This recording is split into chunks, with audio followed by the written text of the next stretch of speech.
next guy is a competition. But education should actually teach you how to work with other people from a common group. That's it. The other one is communication. You might be so good as an engineer, chemist, or whatever. But if you cannot pass that across to the next person, it's useless. Because if you don't know that you know it, it cannot help you. The most important one, which is something we actually do. Create something that will make an impact. What are my impacts here? In a time when Nigeria has quite a number of challenges. The question to you is, what should they take out of this presentation? You want them to do 1, 2, 3, 4 to create something that will have an impact in Nigeria. I think, thank you for the question. I think the first step is to live here with a mindset that it's possible. That impossibility doesn't exist. So if you live without, just forget about the problems in Nigeria. It's there, it exists, deal with it. It's not someone out there that is going to solve the problem. It's you.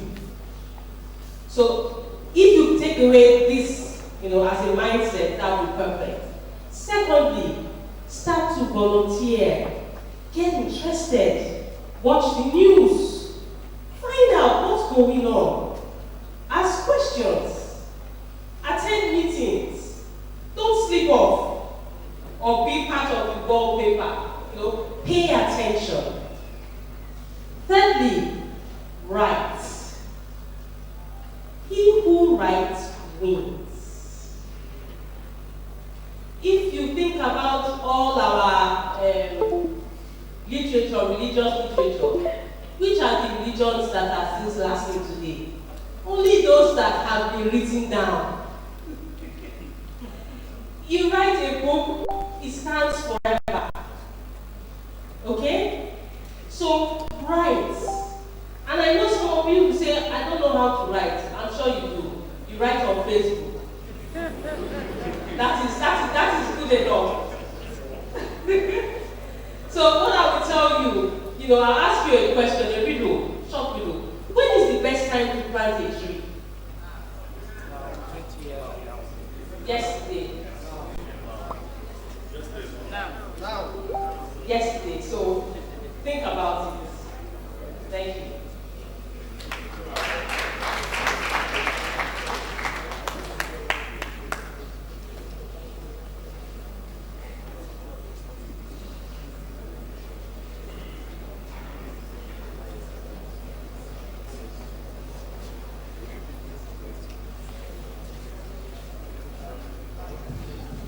So please give a warm round of applause.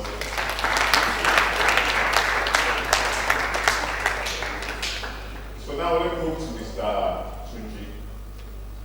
So we'll see your passion. You have a radio station.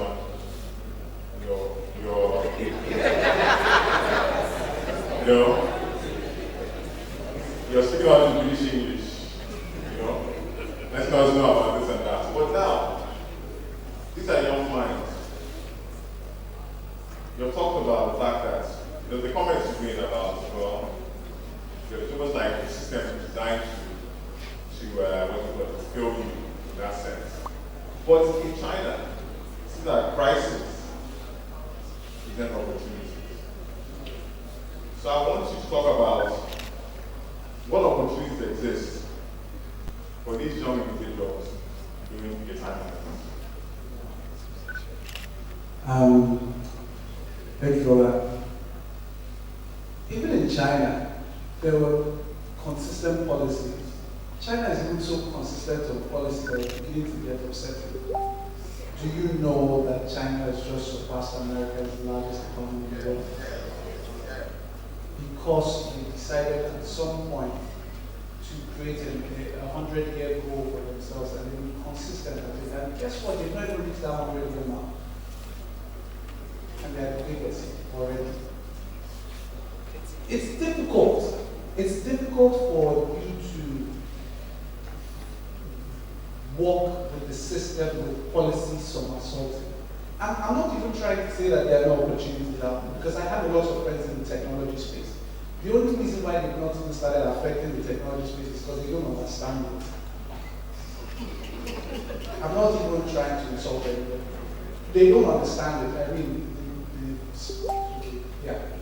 Let me not say that. But if you have the person who's supposed to be minister governing that space to tell tech people that, you guys help me, I really don't understand this thing, then you have a problem, right? Because if the regulator doesn't understand what I do, then I'm in trouble because it's going to create laws that are going to kill what I will do.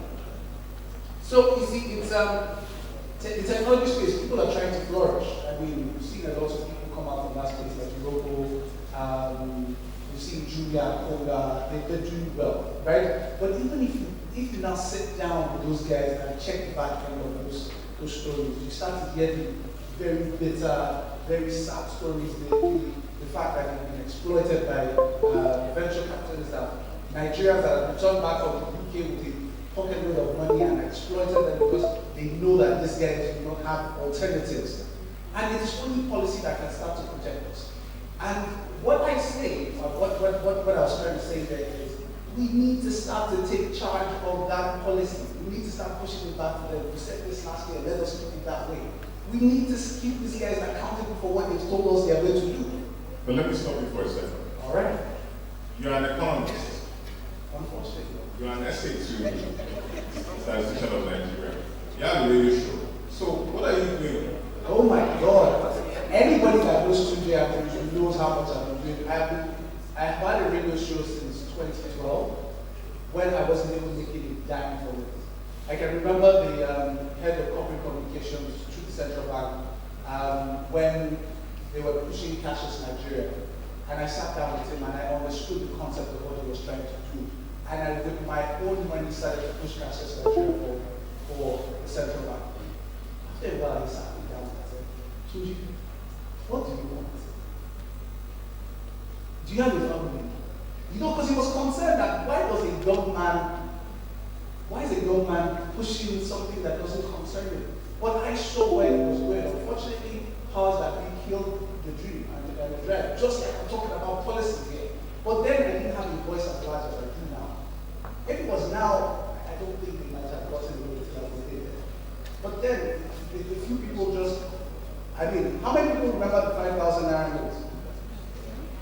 Were you against it? Yes. Yeah. Some people made you be against it because it was an absolutely fantastic idea.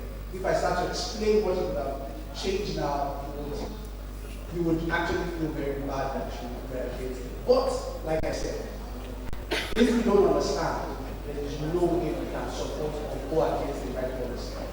Okay, well, let's have one house. One house.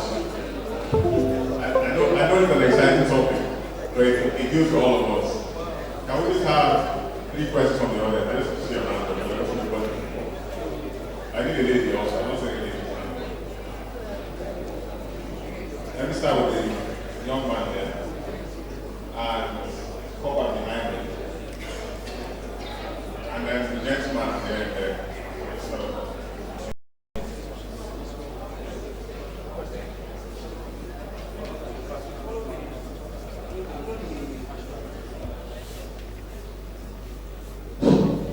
Good afternoon, Mr. T. Bruce. Good afternoon, everyone. This is Paula Daniel. Now, I think one of the things that you touched on, virtually everything you discussed actually got my attention, but more importantly is the issue of the cashless policy. And you talked about how policies affect us. To start with, I think that the policies that we had, we're just not thinking right. For example, when Mrs. Dede was talking, and she started talking about how frustrating it is she's talking about the number of NGOs and civil societies that are not registered. Why do you think they're not registered? It takes months to get a business registered. When in the United Kingdom, you can register a business in 48 hours. For non-profits, it's even more frustrating. It can take up to 3 months to register a civil society group, when in other countries you can do these things in 48 hours.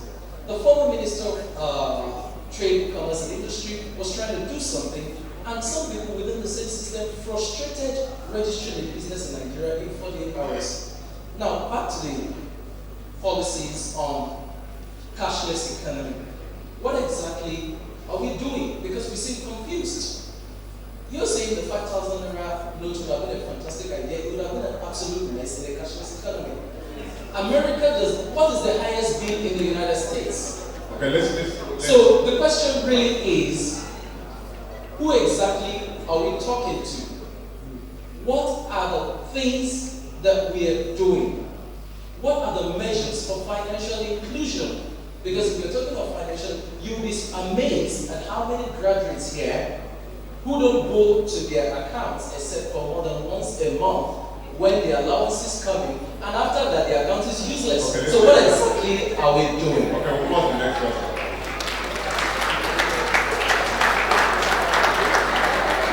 So quickly, as you ask your question, please, no stories, straight to the point. Straight to the point. Hello everyone, my name is Shweta Oluwafen. I have 2 questions for Mr. Fuji Andrews. My first question is, my basic knowledge of economics makes me understand that inflation is actually a product of excessive money in circulation. But in Nigeria, as of today, I don't think there's excessive money in circulation and we are having inflation. So I want to know what causes that. And then, to the other question is, when I start talking to colleagues that actually did economics, my first question is, my basic knowledge of economics makes me understand that inflation is something that's actually a product of palliative measure of excessive money. So I want to ask for supplementation. But from being in Nigeria, I don't think excessive money is what we should be having. So I want to ask you, so I want to know what that. And then I want to ask you, when I start talking to colleagues that actually economics, my first question is, my basic knowledge of economics makes me understand that inflation is something that's actually a product of palliative measure of excessive money. So I want to ask for supplementation. But from being in Nigeria, I don't think excessive money is what we should be having. So I want to ask you, so I want to know what that. And then I want to ask you, when I start talking my first question is, my basic knowledge of economics makes me understand that inflation is something that's actually a product of palliative measure of excessive money. So I want to ask for supplementation. But from being in Nigeria, I don't think excessive money is what we should be having. So I want to ask you, so I want to know what that. And then I want to ask you, my first question is, my basic knowledge of economics makes me understand that inflation is something that's actually a product of so I want to ask for supplementation. But in Nigeria, I don't think excessive money is what we should be having. So I want to ask you, so I want to know what that. And then my first question is, my basic knowledge of economics makes me understand that inflation is something that's actually a product of so I want to ask for supplementation. But in Nigeria, I don't think excessive money is what we should be having. So I want to ask you, so I want to know what that. And then my first question is, my basic knowledge of economics makes me understand that inflation is something that's actually a product of so I want to ask for supplementation. But in Nigeria, I don't think excessive money is what we should be having. So I want to ask you, so I want to know what that. And then my first question is, my basic knowledge of economics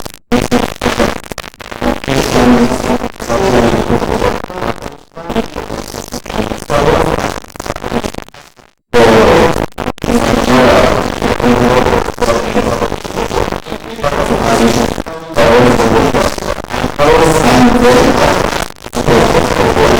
so I want to ask for supplementation.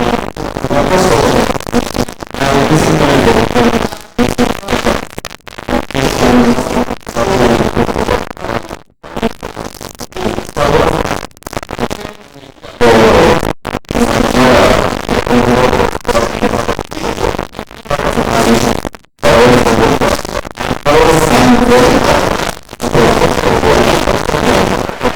So I want to ask you,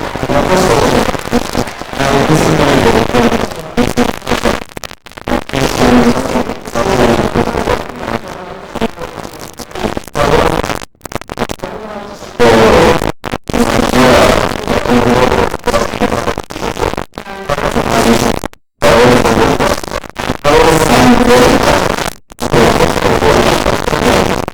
There was a larger concept, it's called Project Cure, currency restructuring exercise.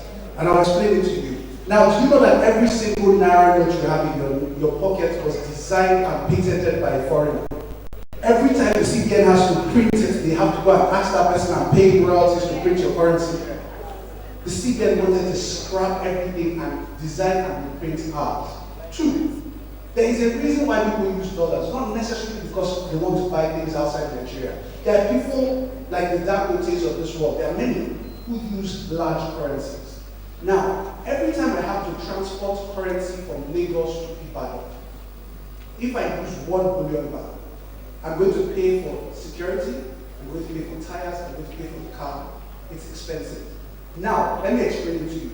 Now, the currency, the cost of moving the currency from point A to B means it is smarter for me to have larger bills. That is why they buy dollars. So they buy the dollars in Lagos, move it to Abeokuta, sell the dollars there and pay. Because it's cheaper to carry $1 million in my briefcase than to carry it in Naira. There are many. Now, the other part was, somebody said inflation. It would have, you were the one that said it would have affected inflation. Now, what we can also get is that inflation happens 2 ways. There's cost push and there's price pull. I'll explain it to you.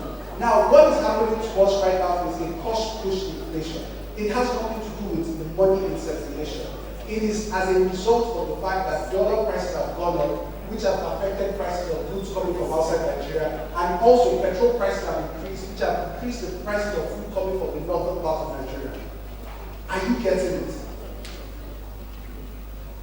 Unfortunately, we don't have people in the government that can explain this. Very unfortunate. It is a very unfortunate. Now, what the CBN was going to do was not going to add 5,000 naira to what was already in circulation.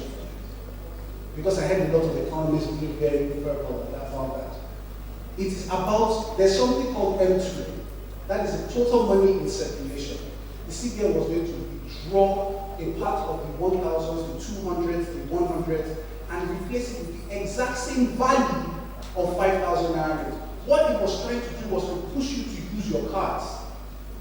Why? Because it was going to make sure that every ATM point only dispersed 5,000 naira. So like the student you said that when they only go to the ATM once a month, they will collect 3,000 naira. You might not have anything to collect. The idea is to use your card.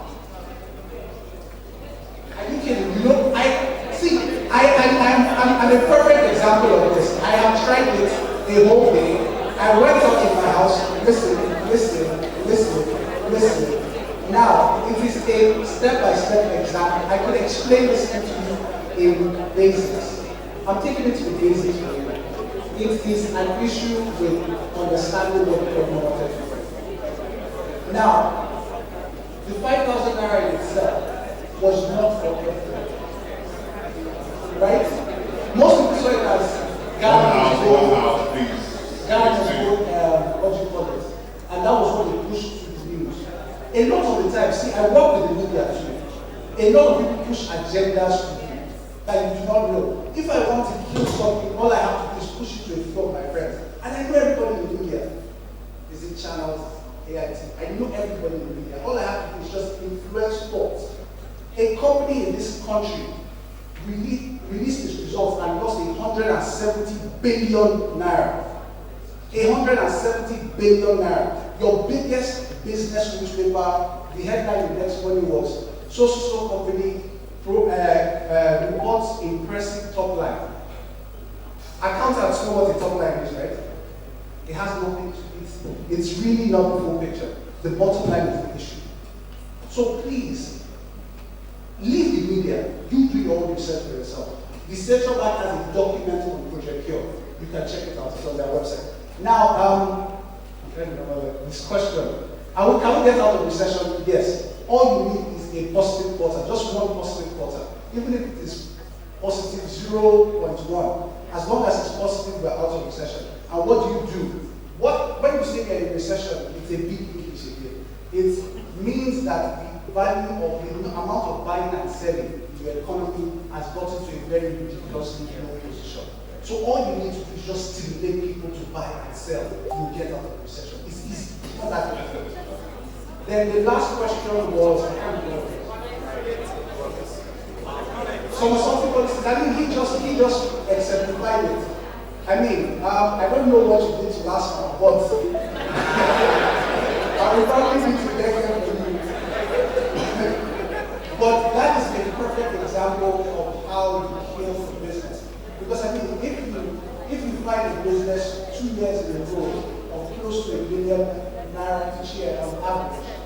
and you're looking at his bottom line, you're looking at his taxes paid, will you be able to do business the next year?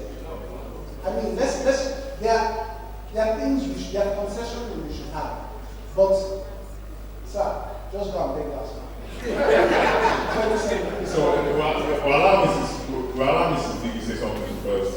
I want to get out of opinion. You're not running from this one.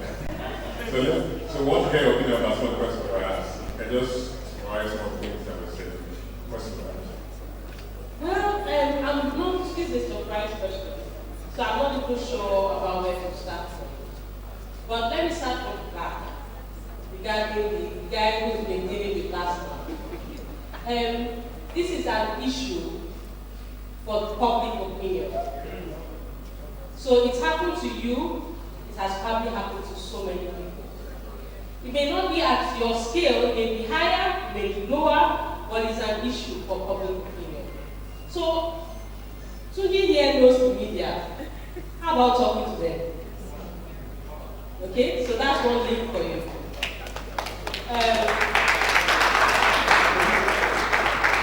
So it's about finding solutions, and I really need the answer lies within. So the answer to all the questions we are raising is in here. Which question should I go to again? I think you just said the right one. The answer lies within. Yes. So they're still here. You can see the body guys that come up and be harassing them outside. So at this point, we sadly have to end of this note. However, they're still here. They're not on their way. So please, meet with them. Let's talk about solutions we can provide. And I think on that note, I just want to say thank you to everyone. All the students and very wonderful speakers, wonderful panel organizers, and our wonderful Mr. Gigi and Mr. Tunji. Thank you so much. Thank you, sir. Thank you, Mr. Tony. Thank you so much, sir. So for a picture section, please, sir, ma'am, for a picture session, the press, photographers. So whilst we do that, ladies and gentlemen, okay, Dr. Linus will join. Thank you. Whilst we do that, please remember to tweet with the hashtag ELC2016 at GoodMeNG. Very soon we'll be going for lunch. Stepping out. Okay. How soon? 10 minutes. 10 minutes soon. Okay. So, ladies and gentlemen, before we go for lunch, I want to bring on board Dr. Linus Okore. Please put your hands together for him. He has something to tell us. Okay. We're going for lunch right now. If you agree, say aye.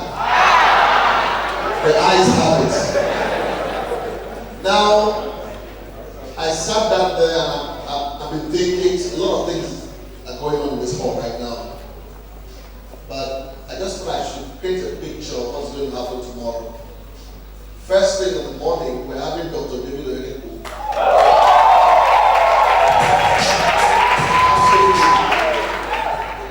He will join us by 9 a.m. in the morning. So that means what I want to do is, yes, you specific. I want to give a gift to every person that is in this hall today. You know the gift? When someone invites me for a program and I attend the program and I am blessed because of the program, I write the person a thank you note. That makes a difference, isn't it? Now, is there somebody in this hall today that will be glad if I say I want to give you a free ticket to invite somebody who is special to you tomorrow to join the conversation? How many of you are excited? Good. Now, during lunch, I'll be somewhere, particularly, I'll be the one to give the ticket. You know why? Because I want the ticket to be accounted for. Does that make sense? Number 2, Mr. Peter Obi. You know him? He's going to be here tomorrow too.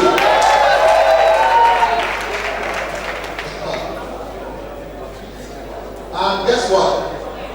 Another person who is coming here tomorrow that is going to be very interesting. I don't know if you have read leadership newspaper before. Is that Isaiah? That Isaiah is going to like here tomorrow. Guess what? My own session will be happening tomorrow. And you know what? I am so drilled already. I can't wait for that session to happen. To be build up. My promise to you is that anyone that is in this hall today and tomorrow, by the time you're out of this hall tomorrow, guess what happened to you? You will move to the next level of prosperity. Having said that, this conference is not about us talking from here. This conference, by tomorrow, 2 hours, a lot of you will be having meetings in your sessions, your own personal groups. All of the people who are speaking big, or you go here and grammars, in your session, you have an opportunity to do so. So let me share a picture of what is going to happen. We will divide your group into 4 groups.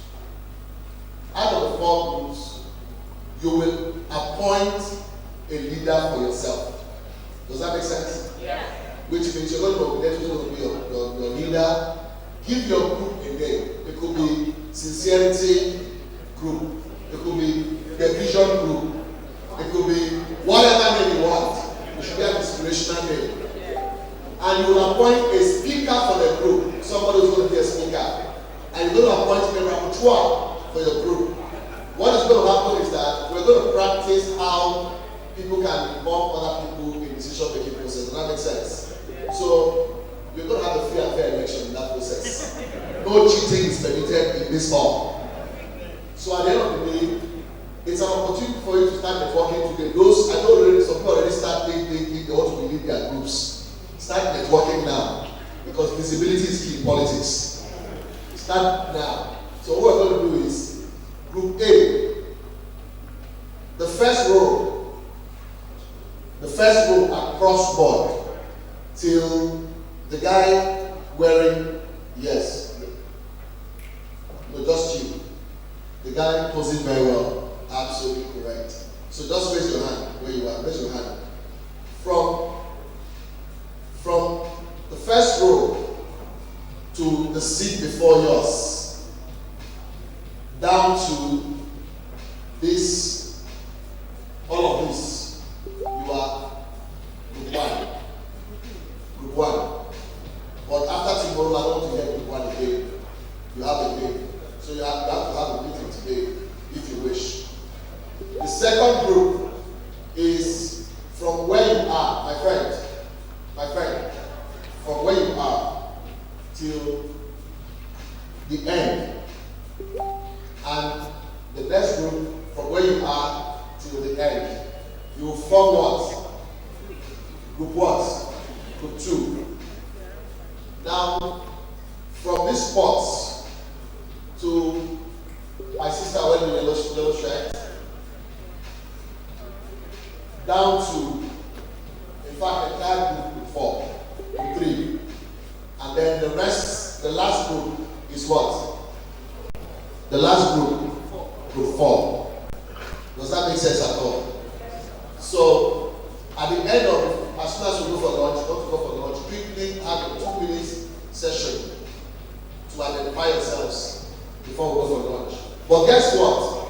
After lunch, we're going to have 2 powerful sessions. I'm not sure you know who Mrs. Ibim Secretary is. You know her, right? She has been top commissioner for information before, top woman. And now she's acting MD of NBC. She's right here in this hall already seated, somewhere in this hall. So she is going to be speaking alongside some of our powerful other speakers. And who you are following is actually going to be there as well. So get ready. Leadership flows to the one who knows. What do you know? Question mark. Launch is sad. Thank you. Please roll it. Hit it again. Give it to Dr. Linus Okorie. Thank you so much. So quickly for the launch, our guests and speakers will have lunch on the first floor, and then the participants, our delegates, wonderful people, would have lunch at Ocean View. So the ushers will coordinate that properly. And we're going for lunch.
Seminars, we also have a lot of that all the time. And finally, they become a voice to the voice, which Madam Dede really talked about. I won't go too much into that. As a group, network association, if you know what you're doing and have a good cause you're fighting for, trust me, you can get the government to change some of that all the time. And finally, they become a voice to the government, which Madam Dede really talked about. I won't go too much into that. I say, never doubt that a small group of thoughtful, committed people can change the world. That's all the time. That's how small and finally they become actually change the world. Just if the government, which it is the only thing that has ever changed the world. Thank you very much.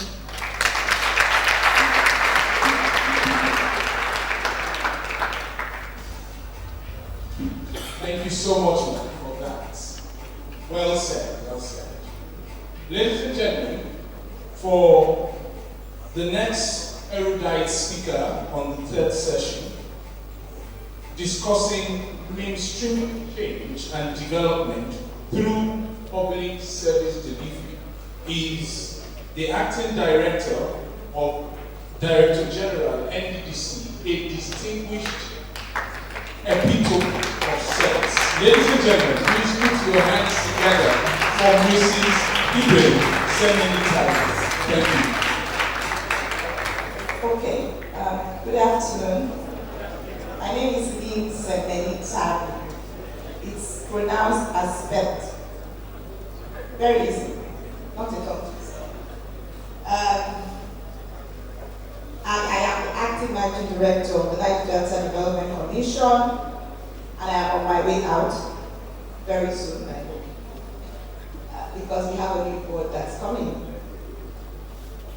Let me thank Linus and everyone for having me here, and for allowing those of us from the creeks and the provinces join those of you in the beautiful city of the people. You are used to good luck, we're from the provinces, and it's good to share this. But the other thing is that I used to be on your side, private sector, civil society, media. Today, I'm on this side, government, public sector, and so I have transversed both worlds. You will find me moving through both, and you will find that I have a blank slide where I will hope you will fill in the blanks when I get there. But this is the way I'm going to progress, and I'll try to run through it. I will talk a bit about public service delivery, the Nigerian story. I actually want that. So let me tell you, on your side, I've done my thing. Private sector, civil society, media. Today, on this side, government, public sector, and so I have transversed interventions and all of those things. So we just deal with how do we get people to do their work better, how do they, recession is the new buzzword, but it's been with us for forever, so it's not quite as buzzword as we think. And so I had to start all over again, but it was good. The only problem I have is, you're going to be wondering, why is she so concerned about talking to us about public service delivery? And where we fit into the picture. That's why there's a black star. So look at the Nigerian story. I'll proceed to tell you the NDDC story because quite frankly, telling you the story of public service delivery is important I situate it. And I want to situate it within the context of the work I have done in 10 months at the NDDC. Because that's the best way to tell you about have we delivered, what are the challenges. The challenges in the NDDC are no different from that in the larger government. I'll talk about the journey to become. I will tell you what our today is, and we'll figure out what tomorrow brings as it beckons to us. Okay? Now, this is how, before I go to the NDDC story, no, it continues to go up instead of back. There's a problem with that. No, it's not doing it right. Can you go right back to the first slide? I think that this doesn't go back and forth. It ought to. Okay, just go back to the outline for me. Thank you. Just stay there. All right. So the Nigerian story. We had, I don't know, how many of you read No Longer at Ease? How many? You stopped reading? If you didn't read it, go buy a copy. Buy a copy and read it, please. All right. All of you, go buy a copy of No Longer at Ease, and buy a copy of A Man of the People. It just makes sense. Let me tell you why. Because it tells you a bit of the history that you don't have. You had a colonial civil service, during which time things were done by the book. And then you had a group of Nigerians who became privileged and joined the civil service. And at that time, only the best got into the civil service. And then you had a coup that came, and a military intervention. And then you saw a Nigerian fabric that was unified and united suddenly begin to tear apart. At the time of the first coup, people were not discussing black and white, north and south, Muslim and Christian. Those were not the conversations. So Hassan Katangora could give safe passage to General Ojukwu's mother from Kaduna to Onitsha, even though there was a coup, even though supposedly Igbo officers were killing Northern officers. Do you get what I'm saying? As governor as governor of Kaduna, he knew that he had a responsibility to give safe passage to a fellow Nigerian's mother and a fellow officer's mother. Those were the values. Perhaps values that because now you don't see in those colors, you see in different colors. But those were the colors. So the fabric began to tear apart, and it's important that you have that history, because the reason we don't have a tomorrow is that we failed to account for yesterday. So the fabric began to tear apart. Are we still in the same room? Yes. Okay. I may not say fancy things, but I will say practical things. So yes, you had that happen, and then there was this civil war, and then there were all of the things that came after the war. And so certain parts of the country had a brutalized psyche. And this is not about Biafra, please. Because when you talk about Biafra, you will find that there are people in the south, and southeast who do not want to be part of Biafra. Again, because there's not a good story to tell. So it's not about that. Our country just found itself disintegrating. But as our civil service grew, we began to have a loss of value, and rent began to creep in.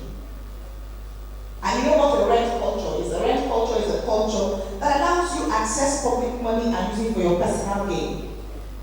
Put in very simple terms, where everybody believes that they have a right to empowerment, be translated a right to public money. And so there was an entitlement mentality that said if I knew who knew somebody, and if I knew who sat in an office, then I had a right to take on the Commonwealth for my own benefits. That was public service. And then we had the Dodgy scheme in 72. Several reforms had happened with the public service. One of the, with all due respect, worst reforms was the untimely retirement of seasoned public service officials under the Babangida regime. He totally tore the public service apart. He destroyed the public service rules, and he politicized the public service. And then the politics crept in. And so with the coming of director generals and the favoritism, the bureaucracy crumbled. Now, you wonder why America works and the UK works. It's not because they have a group of saints, no. It's because they have a functional bureaucracy. Because systems are important for society to work. And so if a system is broken down, then society cannot function. Alright? Okay, I just put that out there. Now, the NBC was set up by an act in 2000, and the important thing is that it was set up to do that. Development and better service delivery. That's why the public service exists. And it's important to remember that. The reason you have government is to deliver better service, is to bring development. When government fails to do that, government has not met its obligation to the people. And any elected official of government who is not doing that deserves to be called to order. And there is what is called a Sericom regime. And there is an access of information regime. So you do have a right as a Nigerian to participate in your government by insisting on access to budgets, access to expenditure, and monitoring service delivery. Okay, these are the mandates. I'll rush through that. You can read that. I'm sure they will share this to all those who participate. Yes? Okay, so there's no need for me to do that. Okay, so a few pictures of what was the Niger Delta. And I wanted to put the pictures up because sometimes people don't understand how bad it is. And people say, no, the Niger Delta has got so much money. And I'm sorry, and excuse my French, that's bandage. The region has received, as at today, about a little in excess of 500 billion in total in 16 years. That is below how much it should be getting from funding.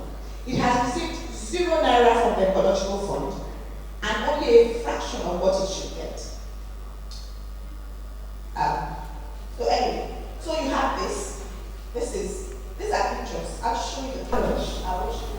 The region has received, look at the pictures because they're as at today, about pictures taken a little in excess of 500 billion in total in 16 years. That is below pipeline not through my own community of Britain. It's in Oganama, so I know the place. Alright? That's it.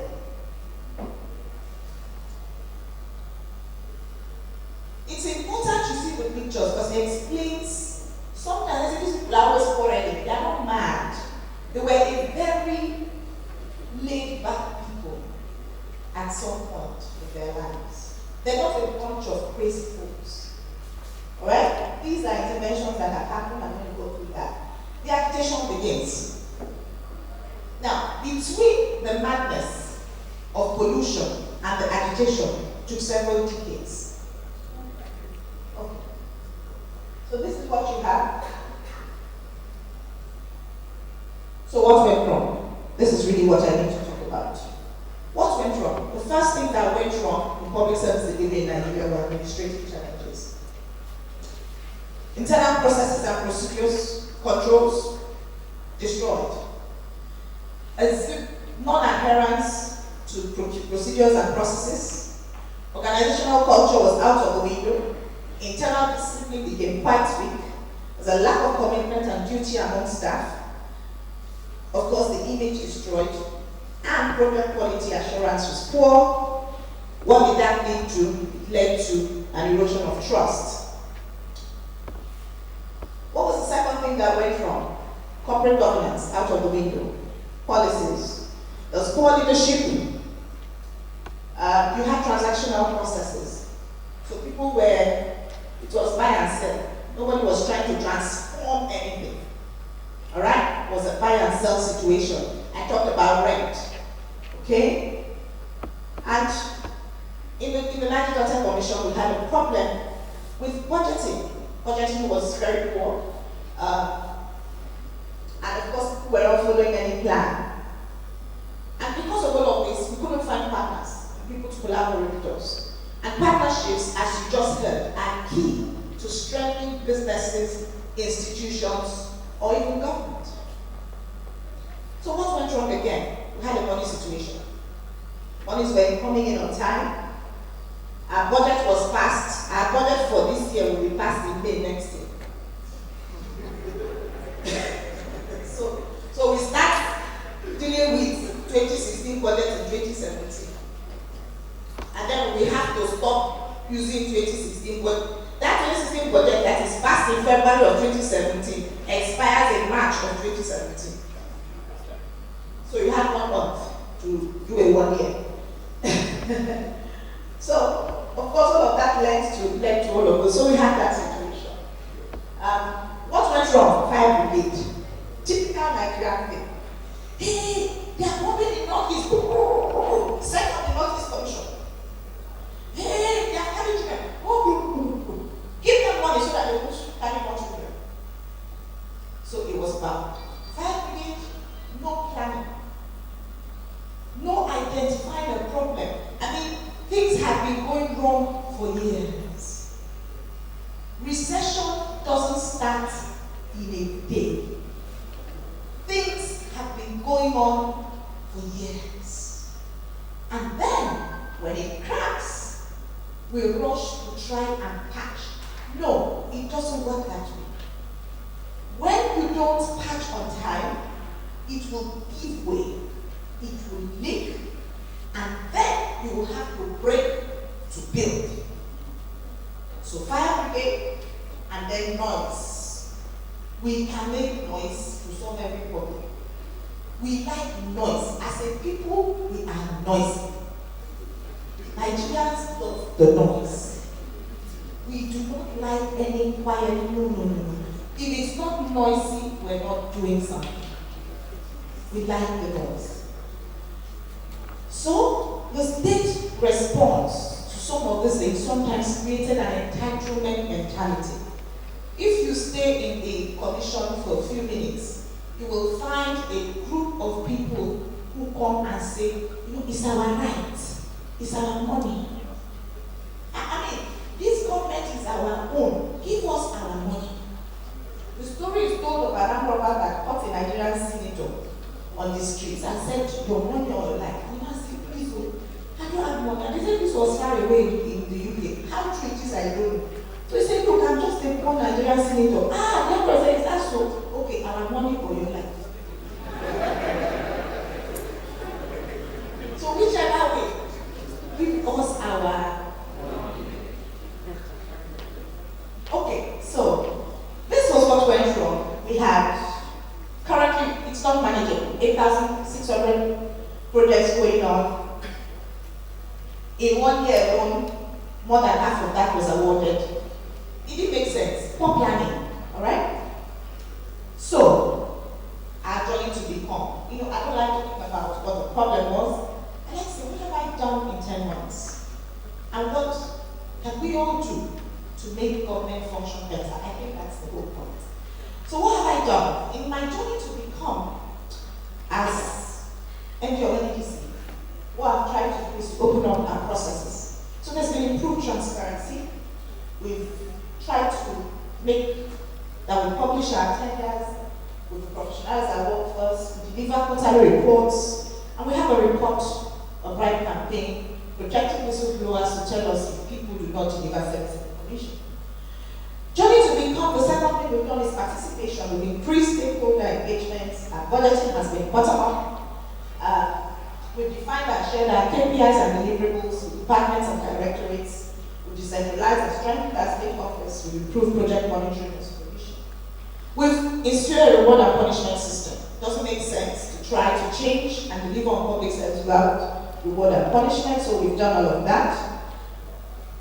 What's that today? Today, based on all of the things we've done, this is happening.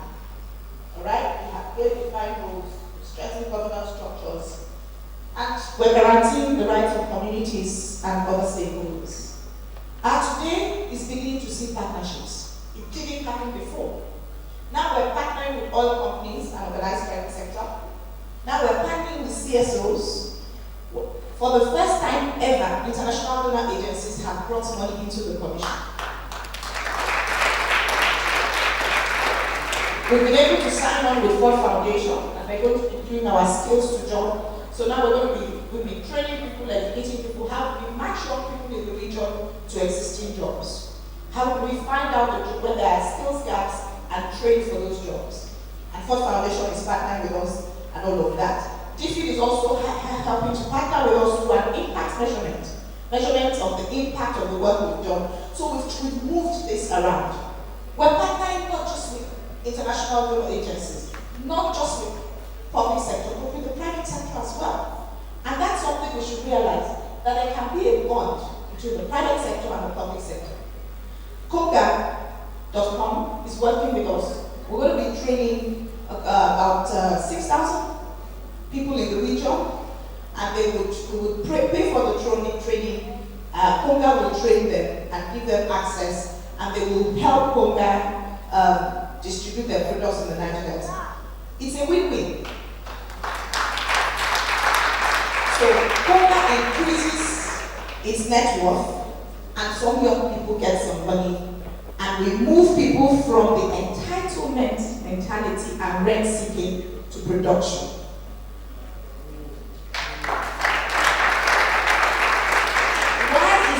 Important to you in this room. Very often, people think, oh, you know what? I want government to do something for me.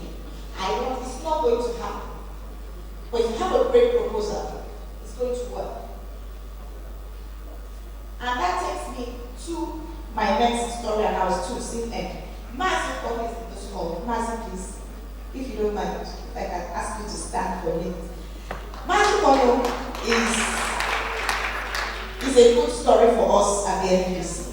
We saw the work he was doing here in Lagos, and please make you sit down. And it seemed a great idea in terms of changing mentality. So we invited him to come and make a presentation to the board and management. He did that. And right now he's working with us to create recycling hubs in the Niger Delta, where young people can begin to, one, clean up, but two, earn an income. Again, why is that important to you as young people? It's important because innovation means the day. Ideas, money chases ideas. So dream of an idea. Get busy with it in your little corner. Government will find you. That's the lesson. That's the morale. Alright? So we're doing that with recycle points. We're also doing it with another young man from the Niger Delta who is an ex-militant. Lottery scheme. He's been involved in lottery, and please don't go into the debates and arguments of whether lottery is good or bad. Just to say that what sent a lot of people to Brazil was lottery. Okay? The Nigerian Lottery Commission made plenty of money from lottery and was able to fund 80% of the funding that took people to the Olympics came from lottery. In the UK, lottery funds education, funds healthcare, and all kinds of things. But there's this young lad, he's from the Niger Delta, he's an ex-militant, and he owns Destiny Lottery. We're partnered with him to train 50 other young people in the region to move them from rent to production. We're trying to insist that it's a new day and a new way of doing business. So we're insisting that rules matter. Rules matter and rules must be followed. So the NBDC scholarship program is something that we usually do. And before now, if you knew, you got a scholarship. Well, this time around, if you didn't know who knew, and you failed your exam, you failed. And what is important to me is that we got people. Our cut-off point for the scholarship this year was 75%. And it was great. We had more than enough people to meet it. And the best part of it is that the girl who won, the person who won the best overall was a girl. Give it up for her. For our PhD, the top, out of the top 9, 8 were girls. Okay, so we also have the rough and tumble. Yeah, I'll be done in 2 minutes. Rough and tumble. We said, okay, let's engage our youth population and move them from militancy and struggle to rediscovery. And we're doing that. We've been on the campuses. We launched a campus program, I believe, on Wednesday. So basically, it's a new dawn. And we're retelling that story. But now, to you, tomorrow beckons. Public service. Government is not doing anything. Tomorrow beckons. Mercy started the recycle program on his own. Government found him. Not just the NBDC, the federal government, am I correct? Located him. He was doing his thing and posting it on Facebook. So all of the time you really spend on social media, can you use it a bit more effectively? Just save yourself all the gossip and abuse and just do something productive. Don't spend time on social media for nothing. Earn an income. Use it to make yourself useful. And try to brush up your English so you're not speaking bad English on social media because nobody will find you there. No, I'm serious. It's very alright? So tomorrow beckons. And that's why it's a blank sheet. It's a blank sheet because only you can fill in what tomorrow beckons. I can't. But for the NBDC, 10 months after, here is what tomorrow beckons for us. From militancy to gainful employment. Communities are yearning for better service delivery and we're delivering. Staff and other stakeholders are desirous of a new dawn, but now everybody is interested in making a difference. What are we doing? Tomorrow for us is to move our region from abject poverty and deprivation to this.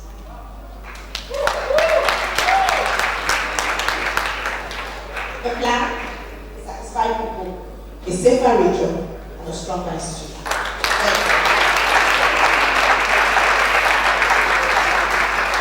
And I'm sorry I took that long, but I came all the way from the back.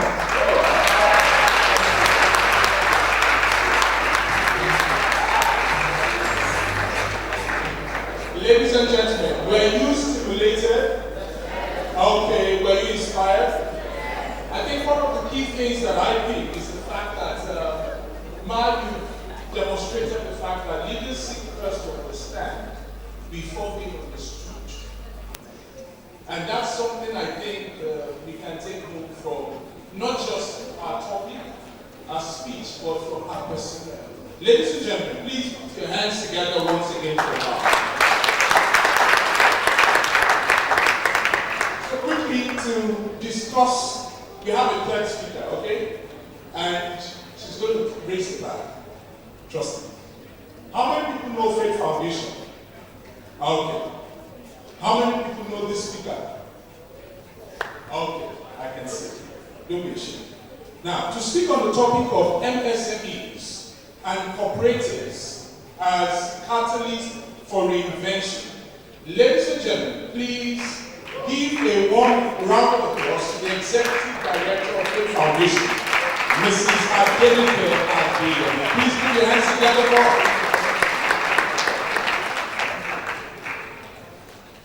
Yes, while I wait for the slides, thank you very much. So first of all, good afternoon everyone. It's really a pleasure to be here. I love you Bobbers a lot.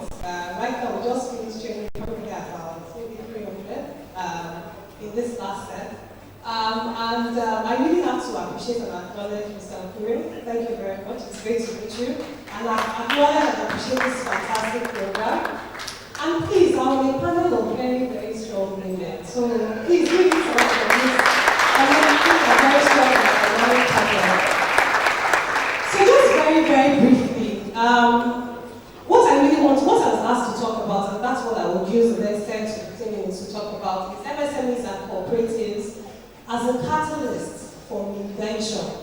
And it's going to be very practical, a lot of data and information, but it's something that you will all really be able to follow. So just very briefly, in terms of what I want to achieve, I'll just briefly describe MSMEs, because I think that sometimes people always just throw the word MSMEs. So I want to situate really what MSMEs are, and talk about them, the challenges they face, which quite a lot of you will be able to appreciate. Talk a bit of cooperatives. Mrs. Makinde has highlighted quite a lot about associations and their similarities within them. And then end up with what are the key takeaways, what can we learn? But more importantly, what can you guys learn from what I'm going to talk about? So I hope we're all listening. Great. How to get it? We-o!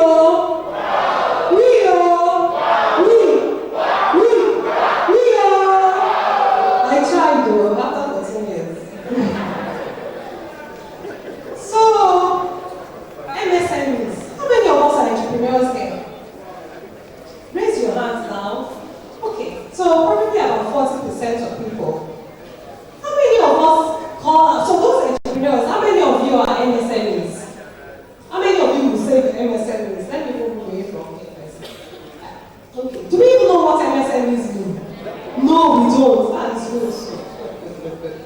So MSMEs, just from an explanation point, they're micro, small, and medium enterprises. And I think in 2013, the National Bureau of Statistics with SMIDA, that's the SME Development Agency of Nigeria, they view and accept, I think, of MSMEs in Nigeria. And this is how they define MSMEs. And it's very, very important of you to really have an appreciation and understanding what we mean. So for what is a micro business? A micro business is a business that has less than 10 staff in its employment, or has assets that are less than 10 million naira. And I'm sure most of you in this room fall into that category. In fact, at some point in Faith Foundation, we always used to say SMEs, and then we saw this and we're like, really? Probably about 75% of our businesses, at least when coming through Faith Foundation, they are really micro businesses. So you're not SMEs, you're micro. And people always think that micro businesses are the women, market women, smallholder farmers. No, all of you are in the same boat. So if anybody is going to capture you, they will capture you all together. And then small enterprises are enterprises that have staff between 10 to 49, and their assets, excluding land and buildings, are from 10 million to less than, so about 99 million. And then medium enterprises have staff from about 50 to less than 200, and then their assets are between 100 million and 999 million. So if you look at the numbers now, and we'll talk a lot about what these numbers mean.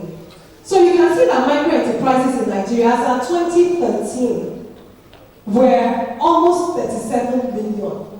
And this includes, so they really did a national survey. So this includes those registered, those unregistered, just businesses that fall in that space, 37 million.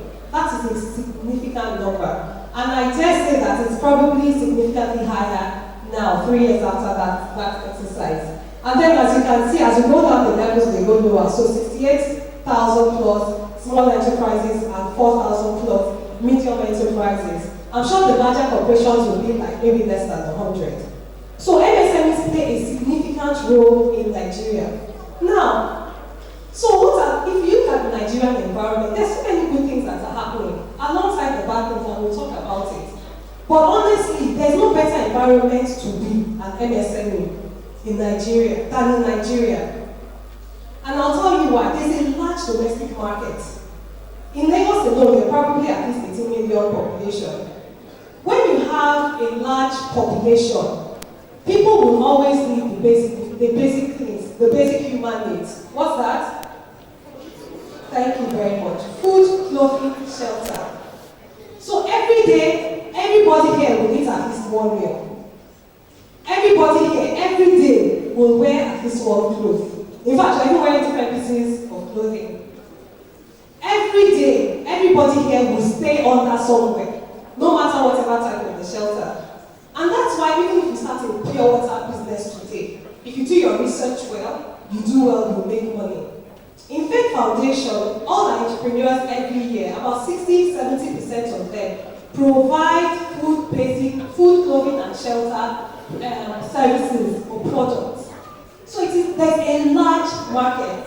There's a large market. And my purpose today is really to encourage you to look at the issues, to look at the gaps, but to look at also the opportunities for yourself too. There's also a very large labor force. So because of the high population, we have a high population of youth like all of us here. People are not struggling with an aging culture and some other environments. So there are people who are able and willing and ready to work. We'll talk about the issues with workforce too. There's a strong entrepreneurial culture. Nigerians, is there anybody you know that is not trying to do? Everybody here knows somebody that is doing some sort of business or the other. Wait a second, more than business, exactly. Different on top of the other, thank you. So you tell somebody, oh, there's nothing there. What do you, don't worry, I'll sort you out, I'll call this, I'll call that. And that's really amazing. About 4 weeks ago, we had a policy dialogue on entrepreneurship, and we had somebody from Chile come and talk about entrepreneurship. Do you know in Chile, they don't have entrepreneurship culture. In fact, the government, 6 years ago, their major focus was to develop entrepreneurial spirit in their people. But you guys have it in abundance. That kind on the road, everywhere, you will see people, and it's really a great and it's a fantastic thing. You also have increasing alternative forms of financing, and I'll talk about the issue around access to finance. But the fact is that there's so much, like Madam also said, there's so much that the government is also doing. Government, public sector, donor partners. People want to help and support entrepreneurship. So this is actually a better time to be an entrepreneur in Nigeria. And then there's a rapid evolution of technology. So you have digital media, you have laptops, you have internet, you don't need to set up a shop. There's so many easy ways for you guys to do business, to start business, to reach your market. So these are positive factors. And then, but there's this challenging environment, and Tunji sort of alluded to that in the earlier presentation. Right now, Nigeria ranks 169 out of 189 countries in the world in doing business rating. It's really bad, and we talked a lot about it, so we already know some of the details. To register a business, contract, different things take a lot of time to do in Nigeria. I want to ask a question. For those entrepreneurs that are here, what is the most important challenge that you have in running a business in Nigeria? Cash. Okay, so most of you are saying cash. I don't agree with you. I don't agree with you, and I'll tell you why. In fact, for me, listen now, don't fight with me. If you look at work with MSMEs and entrepreneurs, so this is something I know very, very well. The issue is that the environment makes your starting and running a business expensive. So even before you started the business ideas, you want to start your business, you're paying a lot. Because you don't even know what to do, you're paying a lot to quacks. You're paying a lot for infrastructure, you're paying a lot for generator. You don't have staff that have the passion that you do. So you're paying for a lot of mistakes. So that's where the cash is going. Except you're in a high growth business, cash should not rather be the issue. So if I look at the top 3 challenges that MSMEs are facing in Nigeria, the first for me is the policy environment and just the general issues, registering a business, tax and all of that. The second are people issues. So some of you here, you can do hair, you can make fantastic cakes, and you can make 5 cakes a day. But if you now have more customers, how many cakes can you make a day? You now have people, but they can't make the cakes like you do. So you can't scale up, people are disappointed. The ladies here, how many of us have less than 1 tailor? I'm sure we have about 2, 3, 4 tailors. Because 1 tailor disappoints you, you move to another. That one works well, then you move to another one. So people are a significant issue. Significant. And then the third is financial literacy and management knowledge. So you are doing all of these things, money is coming in, but you don't know whether you're making a profit. You don't know all of that. And because of that, you run down your business, and before you know it, it's too late. Now, access to finance and markets will probably fall in the number 4 or number 5 for me. So you see why I'm saying that funding is not the issue as you think it is. So in Nigeria, now generally in the world, 80% of businesses fail within their first 2 years. In Nigeria, it's been said that it's close to 90%. Probably may even be higher given the current economic environment. I've talked about tax policies, we talked about it in the earlier session, really bad. Access to information and resources. You don't know what is happening, you don't know information about your business, you don't know information about your market. So those things, they're killing you and they're killing the business. And then of course, lastly, the access to finance. So, but with all of these challenges, MSMEs are contributing very significantly to Nigeria. So we said there are about 27 million MSMEs in Nigeria. 72% of firms in Nigeria registered are MSMEs. 48, so almost 50% of the sectors have MSME businesses dominant. So whether food and beverages, manufacturing, estates, for every estate, construction, ICT, 50% of them are MSMEs. Now, guess what? MSMEs employ at least 84% of the labor force. So all of you are always abusing all this one business, how do they call them? One-man business. Don't worry, we'll get there. They are helping. There's a reason why when in the US now, the elections, they appeal to small and growing businesses because those people make a significant force and they determine the economy. It's just because we have bad data issues here. And then the contribution of MSMEs to the GDP is, for services, it's 45.7%, for agriculture, 42%, and in the last 2 years, it has gone up, and for manufacturing, 12.2%. So I'm trying to make you realize just how strong and how important MSMEs are. So let's go, I was also asked to touch on cooperatives, and I'll go on it very, very briefly. So what are cooperatives? We know them, or we probably know them through the local name. So they are autonomous associations of persons who come together regardless of maybe with a joint economic social platform, and then they jointly own and control an enterprise or a business venture. So we all know them by different names. Ajo, Isusu, different names, they're different names. But they've been around from the 1930s, 1940s, way back. My mom had a shop in Ibadan then, and I remember this Babalaja would come with his satchel, and he'll come with his notebook. How many of you know them? They already will record, okay, 15 naira on Monday, 15 naira on Tuesday, you collect 5,000 naira in January. So it was very familiar. It was really a platform where a lot of people pull together money, pull together businesses, pull together money to fund some of their immediate needs. So a lot of people that know them, and even now, they want to make, they pull money to get, to be able to pay school fees at a certain time. So they'll just say, okay, just keep it till, I'll take mine in August when school fees are coming out. I'll take mine at a certain time. And then, so typical structures in terms of the way, so we all know how our jobs work, so I won't go into that. One very important thing for me is now looking at saying that, what is the ecosystem? So an ecosystem is the environment that something needs to thrive. So if a plant needs to grow, it needs good soil, it needs water, it needs sunlight, it needs tendering and all of that. So if you are going to grow businesses in Nigeria, and MSMEs in Nigeria, what's that environment that we need? So we need right policies, we talked about that. We need capacity, so there are lots of training programs, training intervention and all of that, we talked about that. Access to finance, access to markets, access to resources, business support, and research and development. Now, research and development is very, very fast because that's where innovation comes from. When we talk about innovation, we always think innovation is something complex, it's technology, business, and all of that. Let me give you an example of innovation. There's a woman in my son's primary school. Do you know what she sells? Akara and boy, restaurant too. And she started that business because she just looked and said, I like buying akara, but I don't want to be standing by the side of the road with this woman with the black akara and be buying akara in the morning. And she said, okay, I'm sure other people have that problem like me.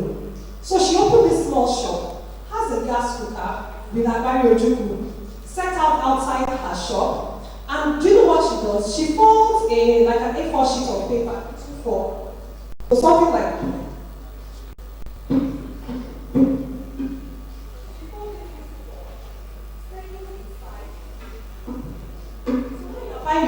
you're not buying your akara in used newspaper. She's selling her akara to you in white paper pouches, and instead of using black nylon bags, she uses the pink, the peach, the nice bloodwood. That's innovation. Doing something to it. That's akara. It is not technology, it's not fancy. So we always think of it in scale different, but the problem is that the culture, and I'll talk about culture. Culture is, sometimes we get stuck in a particular way. We want to copy, but we're not thinking of different and unique ways to doing things. So of course in Nigeria, we have the issues, all those places where I've circled in red, those are where we have a lot of issues in regards to entrepreneurship in Nigeria. Capacity building more than, particularly in Lagos, there's always some training going on. Always training on entrepreneurship, everything. There's CPM, there's all of them, and they are free.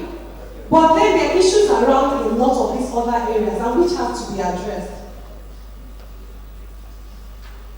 And one of the things I like about cooperatives is that they help in addressing things around access to finance. A lot of government organizations and private sector organizations and banks are working through cooperatives now. So if they want to give money, they want to give loans, they want to give grants, they give them through cooperatives. So I think that they're really making a headway. So I said I will talk about the role of culture. So we said we have an entrepreneurial spirit. So the positive side of our entrepreneurial culture is we want to do business. The negative part is we don't like to partner with people. We do not like to partner with people. I did say that probably the rice that we ate today in the afternoon, maybe it's from Thailand or Malaysia or somewhere. Mama, all those rice that comes from abroad. Can I tell you that those rice is not one company? They are different people. Somebody will come and bring 50 kg rice. Another person will come and bring 100 kg. And I'm telling you the story, the truth. So different small farmers come together, put rice of a certain quality and scale, and then bag it in a particular brand and sell it. But we don't like to work together. We don't like to partner. We don't like to scale. And if you're going to address larger markets, you don't have the volume to address it. So our entrepreneurial culture was shift to working in partnerships. Okay. So I've been told to round up. And one of the things that I want to just emphasize is instructive learning for MSMEs and cooperatives. Like I said, I think MSMEs, they play a significant role. So they are addressing issues, so they are addressing challenges, they are addressing problems, they are addressing solutions. Like Tuti mentioned earlier, they are creating jobs. So because somebody has an employment, he can send his children to school, he can pay rent, and it really, really affects and entire cycle of things. So they are very, very important. And then the ways cooperative works, just like Ms. Makinde talked earlier, the use of association, they help people address markets, they help people find access to information, resources, and all of that.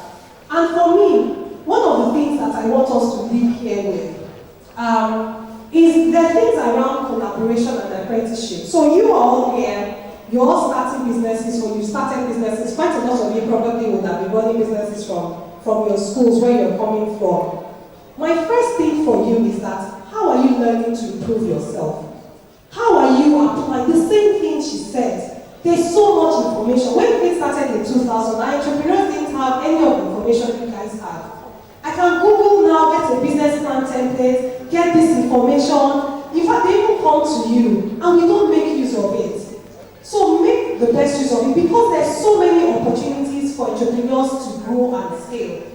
Our best entrepreneurs at Faith Foundation are not the ones that have fancy ideas. They are diligent ones. They are the ones that learn about their markets. They are the ones that go and find their target customers. They are the ones that deliver consistent service on par. They are the ones that don't fail their clients. They are the best customers, and you really need to learn from that. You also need to leverage on associations, leverage on cooperatives. You're a small business, you're starting out, so nobody will listen to you. But they'll give you money if you're under an association. They'll give you money if you're under a cooperative umbrella. They'll give you money if you're under a business management association. So you really need to take advantage of that. You will learn, you will develop, you will learn new things about the market that you're accessing. I also want to say one last thing on apprenticeship.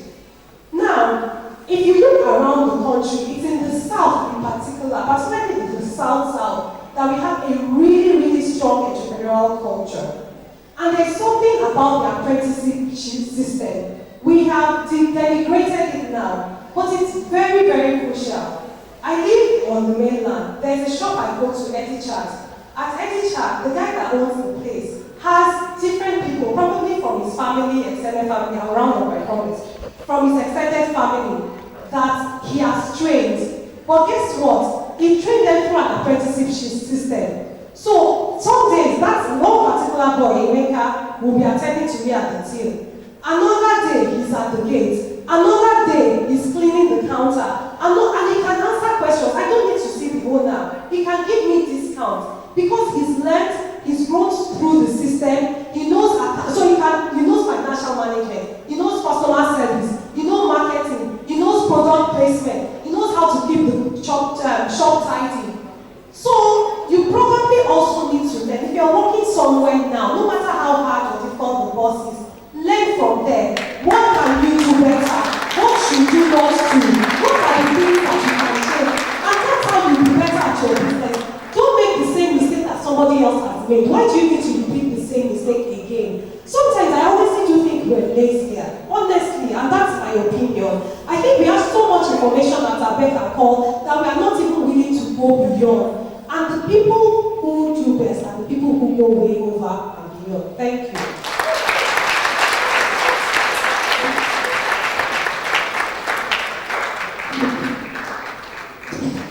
Ladies and gentlemen, have you been inspired? Yes. Okay, fantastic. Quickly, taking a cue from her, she talked about how many entrepreneurs are here. How many entrepreneurs, please? Can you just wave your hand? Please, can you just leave it there? And okay, how many entrepreneurs are registered? Registered. Okay, I can see a lot of hands drop here. I think that's a message for us, that we need to go beyond just, saying we're entrepreneurs, to putting a seed on that entrepreneurship, having a bank account, so that in case contracts comes from we can get it. We don't get it as individuals, right now. We get it as organization groups. So ladies and gentlemen, please roll it. Roll it. Roll it. Roll it. Roll it. Roll it. Roll it. Roll it. Hit it. Hit it again. Give it this impeccable, sagacious voice. Ladies and gentlemen, I'll hand over the microphone to the CEO, Gazelle Academic Educational Center, the person of Muna. Please put your hands together for us.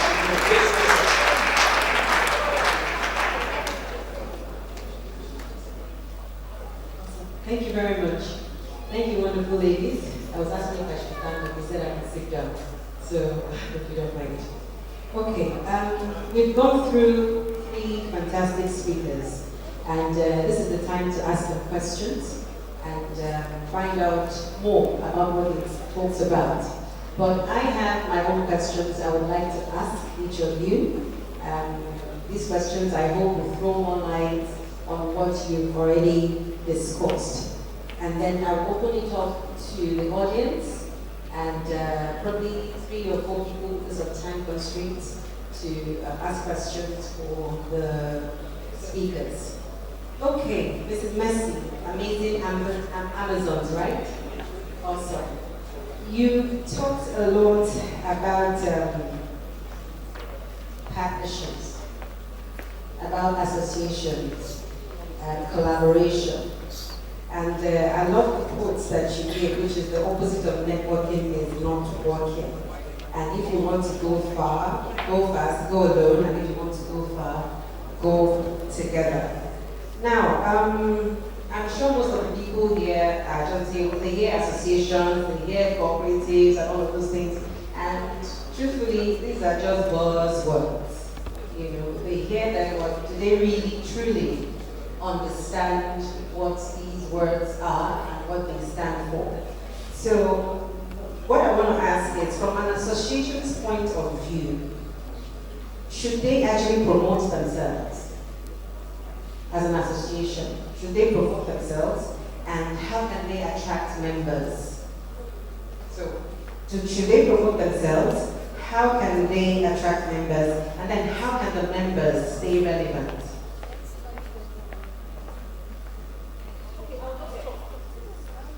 Hello. Okay, great. Yeah, I think the associations really need to promote themselves, particularly if you're fighting a cause. For example, there's this organization that takes care of victims of domestic violence. If you don't promote yourself and talk about it, that okay, if you're a victim, come to us. We can be your support and support. There's no way people will get to know that such an organization exists. If you're taking care of children who have suffered abuse, and you're just in a little corner, you're not talking about it. And that's why the advent of social media in this era is one of the greatest blessings for mankind. Because you don't need to do billboards these days. If you even have a billboard, people will drive past it. But on their different gadgets, right there in the comfort of their rooms, offices, or living rooms, and even in the other room, they can still see all of this information right from their palms. So how can the members stay relevant? How can they get members? How can they stay relevant? Because sometimes you have members that are dormant, they don't do anything within the association. How can they stay relevant and help the association grow? You mean the members themselves? Yes, the members themselves. I think it's the engagement on the part of the leadership. Because I see lots of NGOs, before I came up with Amazing Amazon, it was born out of a need. Because I decided to join this organization, that organization, and I didn't see them meet my need. I didn't see them fulfill a need. What we had was, at most, 1 year annual conference. And we pay yearly subscription. Nothing is done. So I had this yearning. I knew I had a desire to help women. And I realized joining other organizations, not meeting my need, couldn't even help me help them. So because sometimes just sit down and look at something and you just think, oh, it's so big for people like me. So the idea of forming one or creating one was not a ready option. But over time, after hobnobbing from one place to the other, and not finding this organization meet the need I had, let alone actually impact and touch life, I decided, okay, let me set up one. It's not a copy and paste thing. This is original. So I engage the members. I keep them active. I keep them busy. So there's always something to do. We have events all the time, virtual events. I talked about the virtual one with online. We even have physical events. We had one last Saturday. We have another one tomorrow, Saturday. So that way people have, actively engaged. And then from there, word of mouth to go out. Because when you start creating one was not a ready option. But over time, after moving from one place to another, and not finding this organization needs the need I had, let alone actually impact and touch life. So So I engage the members, I keep them active, I keep them busy. So there's always something to do. We have events all the time, virtual events. I talked about just the virtual events online. We have physical events. We had one last Saturday. We have another one tomorrow, Saturday. So that way people are, actively engaged, and then from Because when you start creating one was not already option. But over time, after I was jumping from one place to another, and not finding this organization needs a need I had, let's say, will actually impact on touch my so I engage with members, I keep them President. I'm serving at Oyo State, Ibadan. And the question I want to ask, first and foremost, I want to thank the ND of NDDC Rivers State because I understand the administrative flip chart of that commission, and she has done well. It's my state, so I know what happens there. Again, my question is, I read a book by Napoleon Hill, Think and Grow Rich. He said, riches will come in huge quantity based on definite demands, and the application of definite principle are not by chance or law. I also said that you invest in business that you know much about. You don't just go into business. Most core members here, I think, have the finance, the little money they have saved to start a business, but they don't know how to go about it. Now, I have a friend who wants to sell gold. Now, he has some money to invest into this business, and he don't know how to go about it. How can they start? I mean, the starting point when the finance is there, and you have a particular business, you have desire for, and you don't know how to start. Thank you. So that question is actually directed at Ms. Adenike, so she will take that question. So let's go to the gentleman. Your questions should be to Mrs. Mercy, which is. Yeah, good afternoon, everybody. I am Mr. Mborogo Manuel Chukwumayere. Yes. I come from Imo State just for this conference. So I count myself blessed being here today. Okay, I actually come from the same village with the president of Dutney. Yes. So, once again, I thank you for the wonderful food for thought. Again, I appreciate the effort of my managing director and my mom here. You are blessed. Now, my question is this. We've talked about associations and other norms and their objectives, but I think some of us, our efforts are being a little bit derailed by the environment we find ourselves. So my question is, Ma, please, is there any way your foundation could at least go down to the grassroots, because I think I have not heard of the foundation, if not today. So what are your plans to spread your tentacles? Thank you. Thank you very much, sir. We're already at the grassroots, I must say. We train market women. I go to the market in jeans and t-shirts and train women who don't know how to read and write in my locality. Fine, I can't go to all the markets in Nigeria. I can't be in every location, but it's one step at a time. Inspiring one woman, one after the other. So eventually, as we grow in membership, as we grow in our coverage, our impact too will grow. And over time, even in your Imo State, you will see us there. Thank you very much. And to the DG of NDDC, Mrs. Seminatary, I would ask you one question. A satisfied people, a safe nation, and a stronger people, right? That's the conclusion of your slide. Now, what I want to ask is about continuity. Your tenure after 10 months has ended. And from your presentation, we've seen what you have been able to achieve within 10 months. Now, we know that in Nigeria, in our economy, we keep having a transition problem. Because once a new dispensation comes, they abandon what the old dispensation started, and they start a new project on top of the new project that the past dispensation started. So what have you put in place, especially with how you dissected the public service now? What have you put in place that there will be a transition, smooth transition and continuity, that the person coming after you would also want to be able to continue what you have started? Well, first is, well, I'm still there, I haven't left, but a new board has been announced. But I was appointed under this administration. That information is important because it means that there's a mindset change.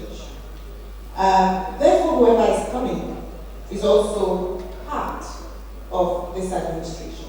However, I didn't just assume. I talked about the things we had done in terms of putting things in place. So, for instance, if you go on the NEDC website now, the project is up. What that means is that the people in every country, internal vigilance is the price of freedom. If the people of the Niger Delta, especially the elite who are sitting here, don't go on the website to check the project and monitor what we are implementing, then at some point we as Nigerian citizens must take responsibility for our failure or success. And so just opening up the space makes it possible for you to ask questions. And that's why I said there's an access of information law that allows you demand accountability. We too, as citizens, must use it. What I've done, therefore, is ensure that we follow the act. The NBC Act says every quarter I should submit a report to the president. I do that. But I've got the extra mile to publish it on the website. But we've gone beyond that. We have a civil society, we have a great civil society, and now we've got civil society groups in the region who have come together to say they will monitor our projects, and they're doing so. I go on Facebook and I hear them saying, it is a military, your attention is drawn to so place. So I'm already seeing that happen. Alright? We've allowed participation. So civil society has taken that out of our hands. We have an NBC standards manual where we have said if you want to build a road, and what have I done? Rather than just do a manual and leave it, I have subjected that manual to peer group review, so it is being endorsed by COREN. What that means is that because COREN is the central group for regulating engineers, and the people in my commission who monitor projects are engineers, they are compelled to abide by that manual. And so I have set a standard, and COREN will now, monitor that work. So that's how I've been able to. I've put in processes and structures that won't be too easy to remove. We have a project manual, project monitoring manual, again subjected to COREN's. So what I've done is bring in enough partners to ensure that the agency is owned by the people. Thank you very much. That is okay, so we're almost rounding up this session. So, Mr. Denike, I want to ask you a question. The slang now within the country is entrepreneurship. That's the buzzword. And every individual here, I'm sure NYSC is focusing on entrepreneurship training for them. But the wise man once told me that, Mona, would everybody be an entrepreneur? So my question is, should we focus big emphasis on entrepreneurship, or should we focus on employability and entrepreneurship? I think that's a fantastic question. And even though I work in an organization that heads entrepreneurship, I don't believe that everybody is built or has the capacity or the temerity to be an entrepreneur. So for instance, I don't think I am on the entrepreneurial path. As much as I can guide and direct and lead people and all of that, we have products to show. But no, I think that for a fully viable economical culture, there are people who are, and there are different kids. So there are people who are ideas people. So they're ideas people. They just think of something little. And then there are the people who take that ideas and grow it to scale. So that's the kind of person that I am. I will take your ideas and take it to even way beyond what you ever thought it to be. And I think that people, and then I think that there's a bridge of both too. I think that people need to be developed to pursue the path of employability and entrepreneurship, and then now allow nature, nurture, circumstance, or whatever to find them. So that's my thing. And like the university does not prepare us for industry well. So the way the university system is structured, so when I say let's say tertiary education system, it's probably for like 30, 40 years ago. In what happens in advanced environments is that you say, okay, this is where Nigeria should be in 2030, 2040. And then you reverse the curriculum to make sure that whether it's entrepreneurs or employable people, they are being channeled to be able to meet the needs of that environment. And my advice to you is that wherever you find yourself, be the best at it. If you're going to be an entrepreneur, be the best you can, produce the best product, try and structure the best business. If you're going to be an employee, if you're employed, learn as much, be the best person you can be to your organization. So that's my, and then if you have to, yeah, so to answer that other question that the gentleman had, just start. Just start. How can, so his question was around how does this person have some money, right? And then how does he start? Just start. What are the big tools? So if, for instance, he doesn't have an idea, he or she doesn't have an idea they're settled on, pick 2 or 3 business ideas. Look at the products in the markets that provide similar products or services to that. Identify, you have to do the work. Identify the customers. What are the competitor products or services in the market that are comparable to that your product idea? Who are the customers? Are they able to pay?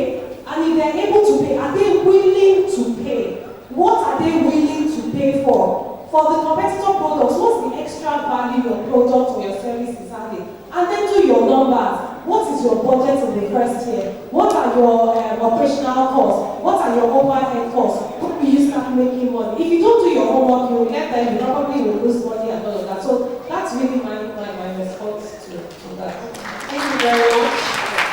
And last one, which she really touched on, which is intrapreneurs. Yeah, so, and that is something most people are not aware of.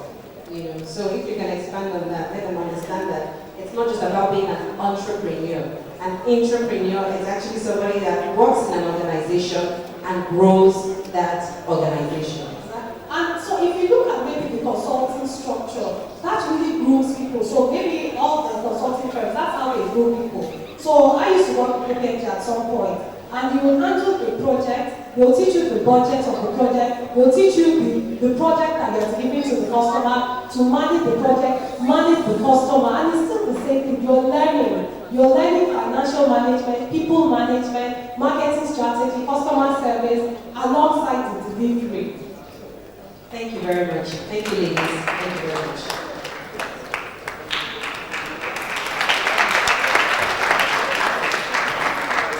So, ladies and gentlemen, please put your hands together for our speakers again and our moderator. Please, as they walk to the center stage for a group photograph with Dr. Linus Okori. And whilst that is ongoing, I'd like to say 3 points which they particularly emphasized. Now, and I want us to tweet it, #ELC 2016. Firstly, beyond certificates, it's important to have a certified mind. Secondly, la crème, la poire, la passe, la forgets.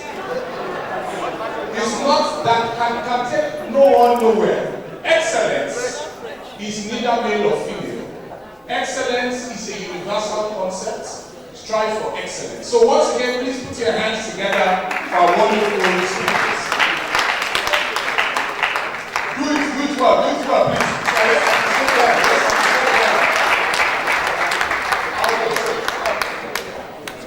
Yes, thank you so much. One last one. We've all been laughing about the other room. It's not such a bad place.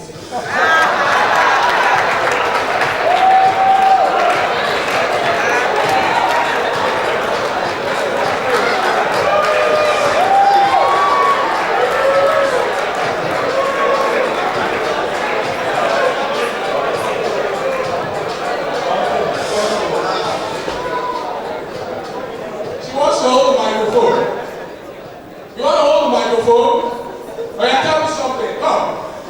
Let us say something.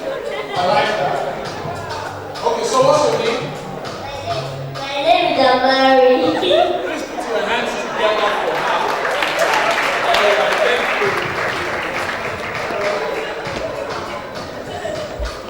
Ladies and gentlemen, we'll be rounding off soon, but before we do that, I want to call on the able representative of Honorable Abike Dabiri, who is the special advisor to the President's Foreign Affairs, in the person of Mrs. Joy Chimboku. Please put your hands together for her as she gives please put your hands together. Put your hands together. As she gives a goodwill message from the Honorable. Thank you.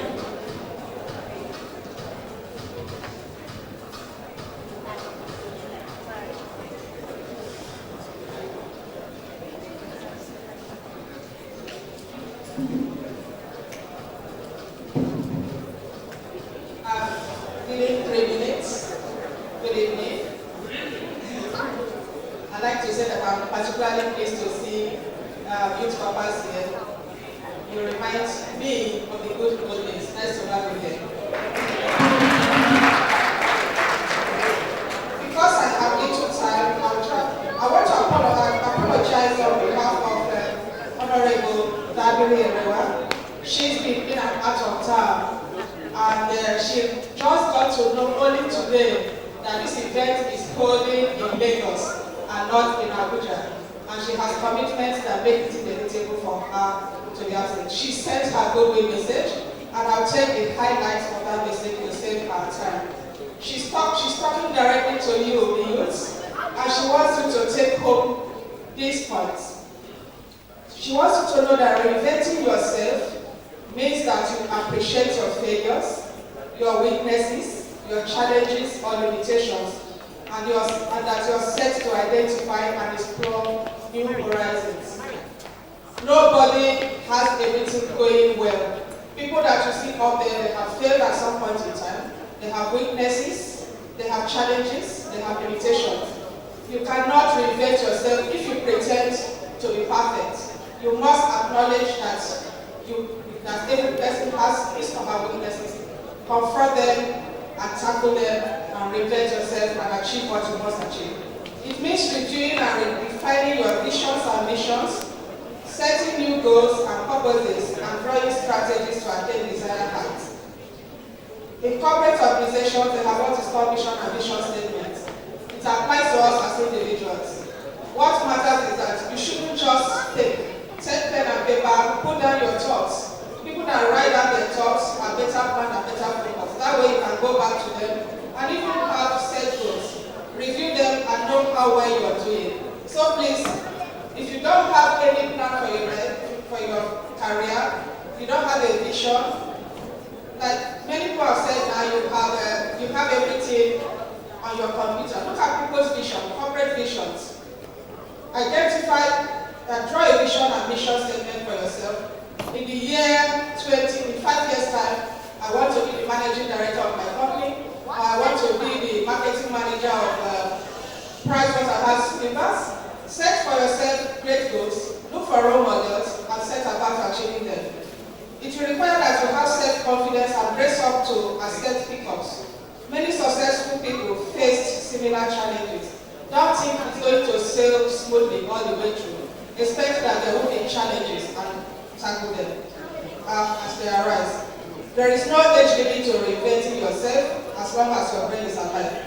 So it is an exercise you must undergo as long as the need arises. If you do something today it doesn't work well, don't be discouraged. Always review. If you think it's not going to take you anywhere, set new goals. And if it's that you must be patient, don't run from pillar to post. Get focused.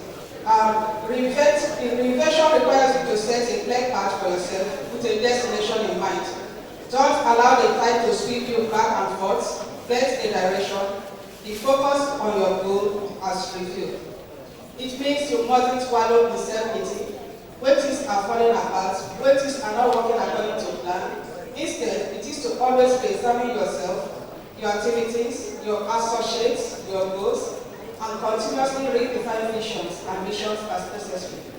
She sends her congratulatory message to the organizers of this great event for the inspiration that they provide for you, the youth, to reinvent yourselves.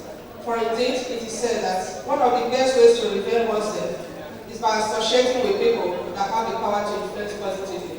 There is no doubt that this gathering has the power to influence positively.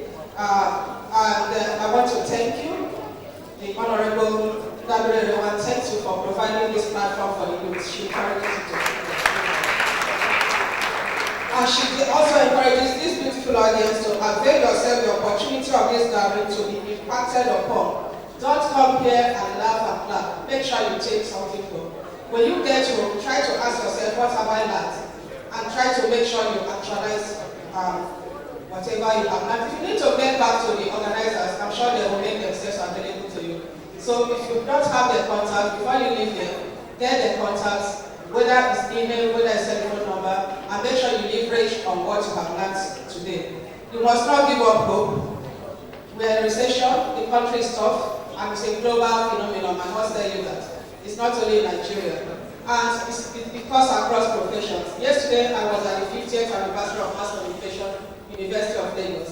The keynote speaker, the chief, editor-in-chief of the Guardian newspaper, Mr. Debo Adesina, painted what he calls, or gave what he calls the message of doom, to show that graduates of mass communication these days are. But I must tell you that it's not only mass communication. But if you must take home what the speakers here have done, the great job they have done, is to say that whether you are a medical doctor, no, let me not use that as an example because it's a job for medical doctors. Whatever you have learned, whether in the engineering profession, teaching, communication, anything, you may not have that great job. But you can apply your knowledge to get yourself busy.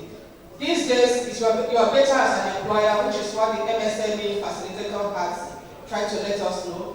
I think the opportunities are there for you to be an employer more than there are opportunities for you to get employment. And you have advantage more than some of us. Go ahead, look for people, role models across the world that are making good professional career progress. Study what they create jobs for yourself, become an employer, and if you want to get a job, make sure your CV is very well dusted. Get another degree if you must. Anyway, don't burden yourself easy. Make sure you are busy. Work hard. It's for people that work hard to make the difference. Reinvention could be a choice thing. Sometimes you have a choice to reinvent. Sometimes it becomes compelling. Because certain things happen in life that make you you don't have a choice but to reinvent. And you could successfully reinvent as suits or later in life. Whatever happens, do not put undue pressure on yourself. Do not be too hard on yourself. Take it one step at a time. Don't say because my mate has done this, has achieved within 1 year, and you feel sad. Everybody is not cut out for the same path. So don't be unfair to yourself. Don't worry if you try and fail. Don't bother if someone succeeds better than you. Keep trying. Try, fall, rise, and try again. Continue to try until you succeed. Finally, as Nigerian youth, she wishes to say that the future belongs to you. Nigeria belongs to you. You can indeed champion the cause of reinventing Nigeria by starting with reinventing yourself for a purpose today. Ask yourself, what do I want to be known for? Take that decision today if you don't have it. What do you want to be known for? Whatever you decide, tread along the path of honor. With whatever you do, have clear sets of values. Do not follow the bandwagon. In Nigeria, corruption is an issue. Do not emulate people who want to make it by all means, especially given the current economic hardship.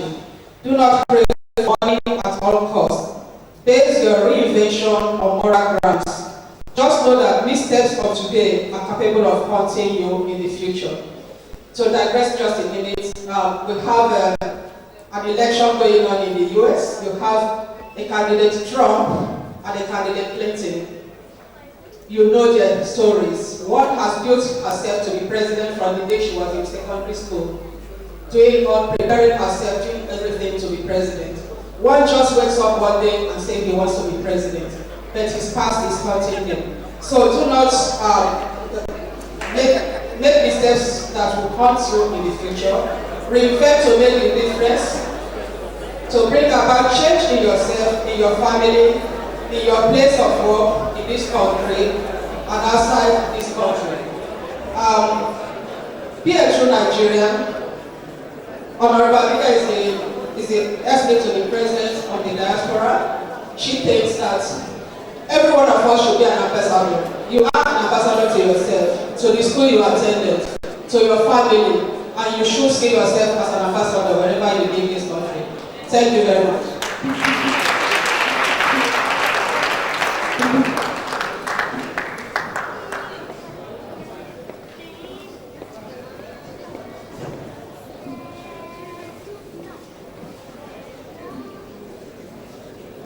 Ladies and gentlemen, please once again put your hands together for Mrs. George Chiboku, who represents Honorable Abika Dabiri. And quickly, President Obama said something which is very key. Soon we'll be rounding off and I'll be bringing the big boss, Dr. Linus. But I want to say something. President Obama said something recently. He said, there is never a better time to be born than now. And that is just what reinvention, which is the theme of today's conference, is all about, and which we intend to continue with tomorrow. However, when we talk of the story of reinvention, Tayo Abodri, the CEO of Auto House, comes to mind. Tayo graduated from Unilag, greatest Apocalypse. Okay, good. Now, Tayo studied sociology. However, Tayo wanted to become a mechanic. So what did he do? After studying sociology, his father said, go and do a master's somewhere.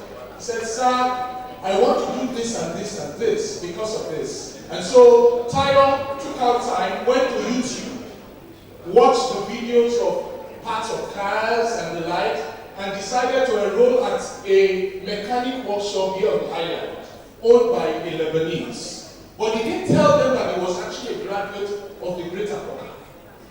So, for 9 months, he was learning, apprenticeship. He was reinventing himself, learning. But they discovered that he was just standing out. And that's what education can do, give you that leverage. And so, after he finished, Tayo went into business program, got a few mechanics together, hired them, like 3, and started to do marketing, talk to people about bringing jobs to him. And people liked the fact that there was this poise to his style.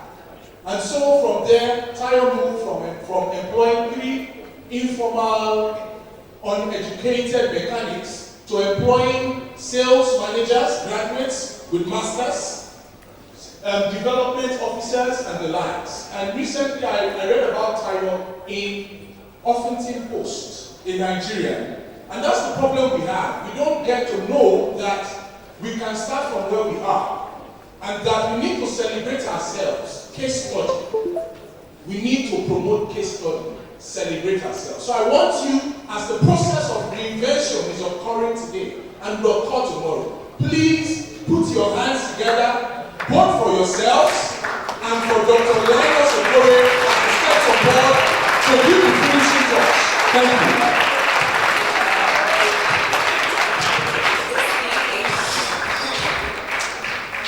Can you just look at somebody beside you and just ask the question, say, do you know who I am? If you know who I am today, you will buy me lunch tomorrow.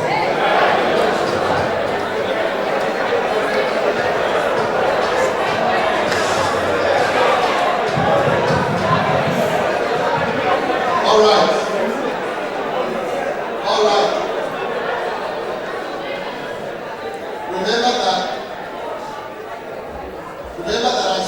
I said earlier on that leadership flows to the one who knows. In this economy, you don't know nothing happens to you, nothing happens for you. What drives the economy today is who knows what. Not the chairman of the boardroom, but who knows what in the boardroom.